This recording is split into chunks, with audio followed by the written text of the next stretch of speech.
And the scene shifted again, and this is with Snape. He's talking to Dumbledore's portrait behind his desk, and he's in the headmaster's room. And so Dumbledore was hoping that he would get the headmaster role because Voldemort is trust him. And so Dumbledore's giving Snape instructions about what to do next. He told him to reveal the actual location of, or the actual time of when Harry's going to be moved. So the actual time at the beginning of the book, the actual time he was going to be moved, so Voldemort would trust him because he actually knows the real information. And then he was going to use a charm on Mundungus to be the one to explain the plan and act like it came from himself to give to the Order of the Phoenix.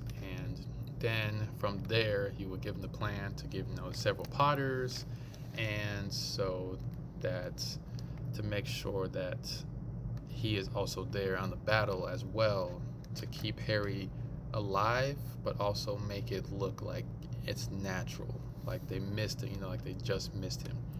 So then it shows the memory of Snape doing those things. So he does a charm on Mundungus, and also he actually was trying to take the Death Eater out in front of him, but ended up hitting George.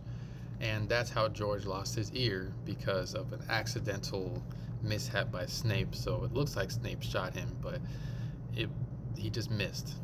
And so that was an accident. So George's ear was a whole accident, and he was trying to actually help. And then it shows another point where Snape is looking through. So Snape was also the one who went through the house, and he found the letter. Showed the second half of the letter that Harry found from his mom about Dumbledore, and that he was not gonna. He basically said that he couldn't have been friends with Grindelwald, and it was a letter to Snape, I believe. And it showed Snape ripping up that picture. So the half of the picture where Harry's dad was ripped out of it, that was Snape that did that. And then the next memory was of Phineas in the portrait running to Snape, running back in his portrait to tell Snape that he knows the location of where the kids are, and they're in the forest. And he was like, "Okay, I know where they are." Then he was trying to put things together, so he grabbed the sword from behind Dumbledore's portrait, and that's where the real sword was the whole time. And so we know that Snape was the one who put the sword out there, and also Snape was the one that brought them all back together with his Patronus of the Dough. So he was out there lurking the whole time. He was making sure not to be seen, because if they saw him, obviously would not be a pretty sight. And this is actually crazy. This is crazy revelation. Like, I'm trying to wrap my head around this. Like, so Snape,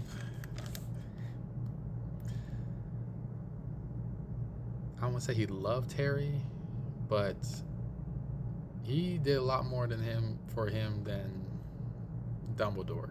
That's very, very evident. Yeah, and then Harry jumped out of the pensive and sat on the floor, contemplating, just like I am, contemplating all this information that has just come out.